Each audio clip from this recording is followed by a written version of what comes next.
वो जो आपको ऐसा लगता है कि ये इंस्टाग्राम में बेहतर है, फेसबुक पे बेहतर है, आपके पिता से बेहतर कोई नहीं है। How are you all doing today? Okay, शायद आप लोग ठीक हैं, लेकिन हालात थोड़े ठीक नहीं चल रहे हैं। Clear? One day back, yesterday की बात है, क्लास ओवर होने के बाद मैं घर गया था। एक बहुत खूबसूरत लड़की का जिक्र मैं करने जा रहा हूं। उतनी भी ज्यादा नहीं है, लेकिन फिर भी ठीक है। शायद मेरे लिए रिश्ता आता तो मैं कर लेता। हुआ यूं कि उसके पिताजी आए हुए थे हमारे बस्ती में। क्लियर है?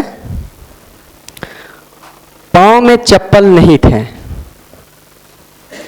वो तलाश कर रहे थे अपनी बेटी को। मैंने पूछा कि अंकल आप यहां क्या कर रहे हैं? उन्होंने जवाब दिया रोते हुए। पहले तो कुछ नहीं बोला, फिर से पूछा क्या हुआ अंकल, क्या स्टोरी है? उन्होंने जवाब फिर से कुछ नहीं दिया, और जैसे ही दिया आंख उनके डब डब डब डब डब डब रो रहे थे। और उन्होंने कहा कि मेरी जो बेटी है 2-3 दिन से मिल नहीं रही है। क्लियर है?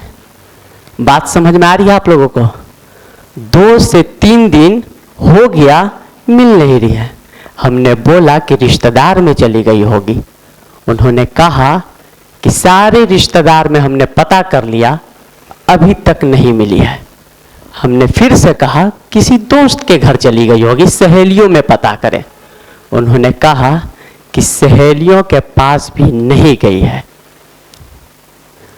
फिर हमने पूछा कि आपको क्या लगता है?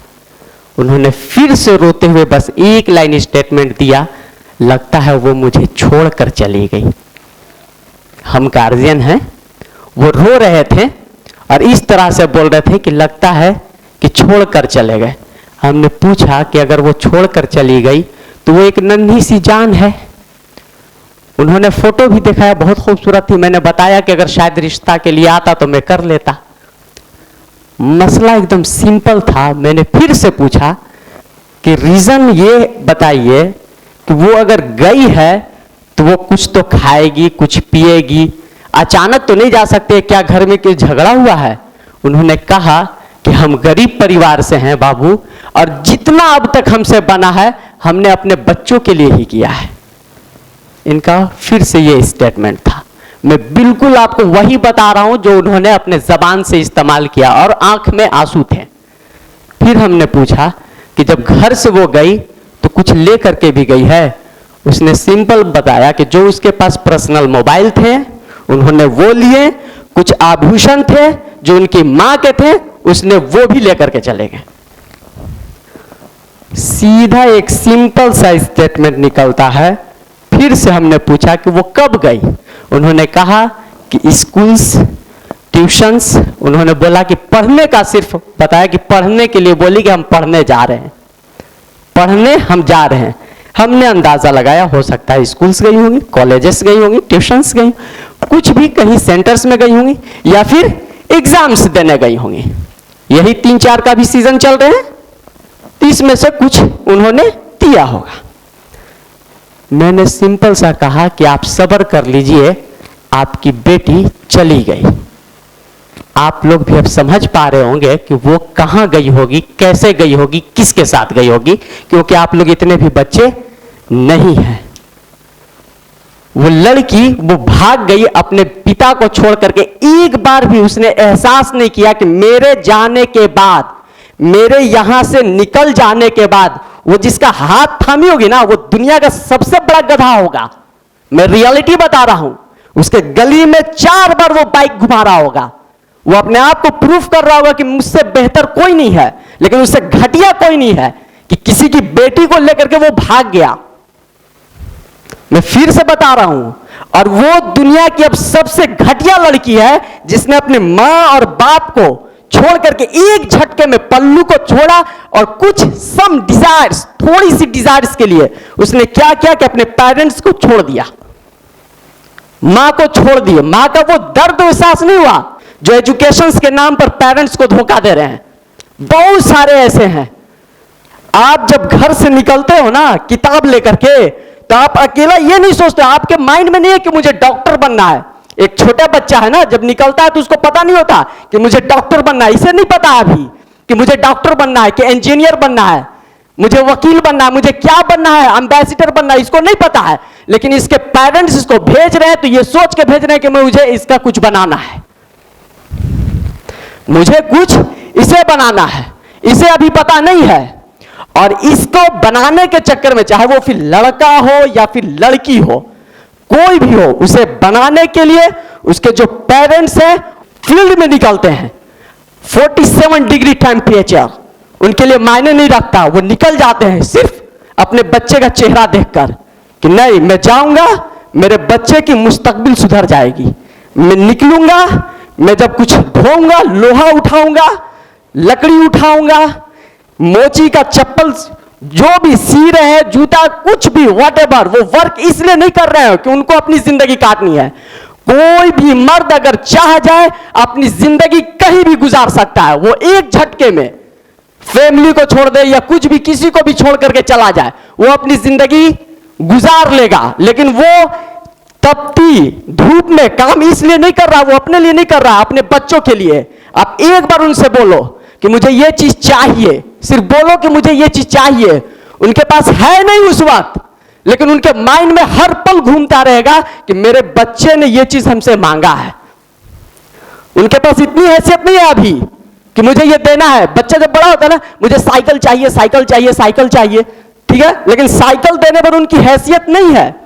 लेकिन वो क्या करते हैं, वो कोशिश में लगे रहते हैं कि एक ना एक दिन मैं इसे जरूर दूंगा, एक ना एक दिन जरूर दूंगा। हो सकता है कि उस वक्त ना दे, लेकिन आप बोलो या ना बोलो, सिर्फ एक बार आपने बोल दिया, उनके माइंड में राउंड ऑफ हो रहा है, एकदम सर्कमएम्बुलेशन, एकदम तवाफ कर रहा है एकदम कि नहीं मेरे बच्चे ने ये चीज मांगा है, मुझे देना है, देना है, देना है, देना है। पेरेंट्स को मारने के लिए ना, पेरेंट्स को मारने के लिए जरूरी नहीं है कि आप AK-47 लेकर के जाओ। पेरेंट्स को मारने के लिए जरूरी नहीं है कि आप छुरा लेकर के जाओ। पेरेंट्स को मारने के लिए जरूरी नहीं है कि वेपन लेकर के जाओ। बच्चे आजकल सिर्फ अपने हरकतों की वजह से पेरेंट्स को मार दे रहे हैं। ये वो जो पेरेंट्स है, जो आदमी था, वो इस तरह से रो रहा था, क्या वो कहीं अभी अभी समाज में सर उठा करके 4 लाइन बोल पाएगा कि नहीं मेरी जो बच्ची है मेरा ये नाम रोशन कर दी? वो तो ये सोच करके पढ़ा रहा था ना कि मेरा एक ना एक दिन नाम रोशन करेगी। अगर पता होता कि ये हरकत करते तो उसको या तो वो जहर दे करके मार देना चाहिए था, सिंपल। और वो लड़का जिसके साथ वो गई, उसका क्या स्टेटस है? जो अपने मां बाप का नहीं हो सकता, सिंपल सी बात है। मैं बहुत सारे यहां पर जो नौजवान लड़के हैं, लड़कियां हैं, वो मैं देख रहा हूं कि वो अपने आप को रियलाइज करे, जो अपने मां बाप का नहीं हो सकता वो दुनिया में किसी का नहीं हो सकता। बस एक लाइन में लिख ले, अपने माइंड में बैठा ले कि जो अपने मां बाप का नहीं, वो कभी किसी का नहीं हो सकता। आपने महाभारत को पलटा है कभी? चैप्टर्स महाभारत नहीं, महाभारत को पलटना। श्री कृष्ण ने गजब का मैसेज दिया है कि अगर कोई एक व्यक्ति, सिर्फ एक व्यक्ति का जिक्र, एक व्यक्ति की जो उम्र है 10 साल, 20 साल, 30 साल नहीं कहा, 40 साल नहीं कहा, 60 साल नहीं कहा, 80 साल नहीं कहा, 100 वर्ष, 100 ईयर्स, या फिर 120, 130 या जितनी भी उसकी उम्र हो रही है, चाहे एक आप एक्सेप्ट कर लो कि किसी की उम्र 2 साल है, 200 साल है, 2 साल है या फिर 200 साल है, कोई भी ज्यूम कर लो, उसके बाद उसके पास पैसा नहीं, धन नहीं, इतने ज्यादा लॉट ऑफ मनी है, इतने ज्यादा लॉट ऑफ मनी है, 1000 हुए, लाख, करोड़, चाहे फिर उसके पास पूरी दुनिया की दौलत है उसके पास, सिंपल सा स्टेटमेंट दिया कि अपने 100 साल की जिंदगी या कई हजार डॉलर हो या करोड़ हो, ठीक है, वो अपने मां बाप में लगा दे, अपने 100 वर्ष वो करता रहे, वो एक ऋण जो होता है ना, वो उसका चुका नहीं सकता। आप याद करो, आप जरा सोचो, जब आप छोटे थे, बचपन में थे, आप उस वक्त ऐसे थे जो आप उठ करके पानी भी नहीं पी सकते थे। आपने पानी पिया अपने से? आप 6 मंथ के याद करो, अभी किसी के बच्चा होगा, इमेजिन करो कि 6 मंथ का कोई बच्चा है या 1.5 साल का कोई बच्चा है, साल भर का कोई बच्चा है, वो चूटी अगर काट दे ना तो चूटी हटा नहीं सकता है, रोता रहेगा। बालू मिट्टी जो उसके हलक में चले जाए तो वो वही मर जाएगा। पत्थर जब चाहे उस वक्त बचाने वाला ना कोई आपका बेस्ट फ्रेंड नहीं था।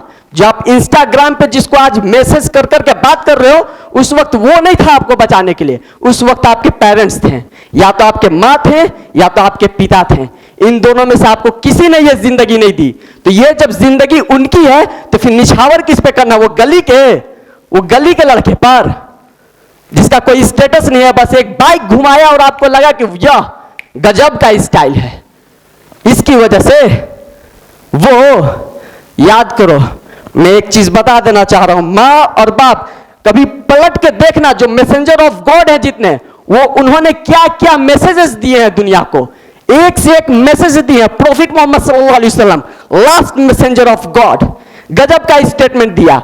हजरत जाबिर, उनके सगे दोस्त आए, करीब वहीं पर थे, उन्होंने कहा यूं कि ए अल्लाह के रसूल, last messenger of God, prophet Muhammad सल्लल्लाहु अलैहि वसल्लम, मेरे पास मैं कश्मकश में फंसा हुआ। उन्होंने बोला कि आप ऐसे कैसे हैं जो कश्मकश में फंस गए? उन्होंने कहा कि जो जमीन और आसमान का जो मालिक है, जो चांद सितारों का जो मालिक है, जो हमारा और आपका जो मालिक है, मैंने बैठे बैठे एक ऐसी दुआ मांग ली कि मैं उसमें कश्मकश में हूं। प्रॉफिट मोहम्मद सल्लल्लाहु अलैहि वसल्लम ने पूछा कि ऐसा क्या दुआ था जो तुमने मांग लिया? उन्होंने कहा कि अगर मेरी कुछ ऐसी मुरादें थी, अगर ये मेरी मुरादें पूरी हो जाती है तो मैं जन्नत का दरवाजा चूमूंगा, यानी कि स्वर्ग के दरवाजों को चूमूंगा। उन्होंने कहा तो फिर क्या हुआ? तो हजरत जाबिर ने जवाब दिया कि अल्लाह ने मेरी दुआओं को कबूल कर लिया है। आज भी होता है ना कि हम लोग जाते हैं, चाहे फिर कहीं भी जाकर के अगर सपोज डेट मुरादें मांग ली कि नहीं 10 लीटर दूध चढ़ाएंगे, 10 चादर चढ़ाएंगे, वहां लड्डू बांटेंगे, पास हो जाएंगे तो तुमको खिलाएंगे, और फिर जब वो चीज ईश्वर जब पूरा कर देता है तो उस चीज को हम पूरा करने की कोशिश करते हैं। यस या नो? करते हैं ना? उन्होंने भी यही दुआ मांगी कि मैं जन्नत के दरवाजों को चूमूंगा। प्रॉफिट मोहम्मद सल्लल्लाहु अलैहि वसल्लम ने कहा तो उन्होंने कहा फिर से हजरत जाबिर ने, अल्लाह ने तो मेरी दुआओं को कबूल कर लिया, अब इस दुनिया में जन्नत का दरवाजा कहां है? उसके लिए पहले मुझे मरना होगा। जब मैं मरूंगा तो फिर उसके बाद मेरे हिसाबो किताब होंगे, उसके बाद मैं नर्क में जाऊंगा कि स्वर्ग में जाऊंगा, यानी कि जहन्नम में जाऊंगा कि जन्नत में जाऊंगा, इसका फैसला मैं भी नहीं कर सकता, कोई नहीं कर सकता, वो सिर्फ एक ईश्वर के। तो फिर मैं कहां जाऊं? प्रॉफिट मोहम्मद सल्लल्लाहु अलैहि वसल्लम ने कहा कि ए जाबिर, क्या तुम्हारे पिताजी जिंदा हैं? तुम्हारे वालिद मोहतरम जिंदा हैं? उन्होंने कहा कि हाँ हाँ, हमारे वालिद मोहतरम बिल्कुल जिंदा है, कोई शक व शुबा नहीं, अभी मिल करके आया हूं। उन्होंने कहा तो फिर खड़े खड़े यहां देख क्या रहे हो, मेरे पास क्या कर रहे हो? जाओ, जाकर के अपने पिता के माथों को चूम लो, तुम यहां चूमोगे, यकीनन तुम जन्नत के दरवाजे को चूम लिया। आप लोगों ने कभी मां बाप के सर पर हाथ रखा? दिन भर थोड़ा सा लाइए दबा देता हूं, मैं जब वहां से पढ़ करके आती हूं तो आप मेरे लिए पकवान बना करके रखती हैं, मेरे लिए, मेरे पापा आप स्ट्रगल करते हो, इतना आप ज्यादा मेहनत कर रहे हो। नहीं, किसी ने किया? कोशिश करो, जाओ, ये है अंदर से हम मत पालो, आप उन्हीं के संतान हो, अगर आप उनके लिए कुछ करते हो तो बेहतर कर रहे हो, आपको करना चाहिए। अपनी जिंदगी का एक एक लम्हा उनके लिए डुबा दीजिए। वो जो आपको ऐसा लगता है कि ये इंस्टाग्राम में बेहतर है, फेसबुक पे बेहतर है, आपके पिता से बेहतर कोई नहीं है, यकीन कीजिए। वो आपके एम्बेसडर हैं, आपके वो सॉल्ट ऑफ द अर्थ हैं, वही आपके आइडियल हैं।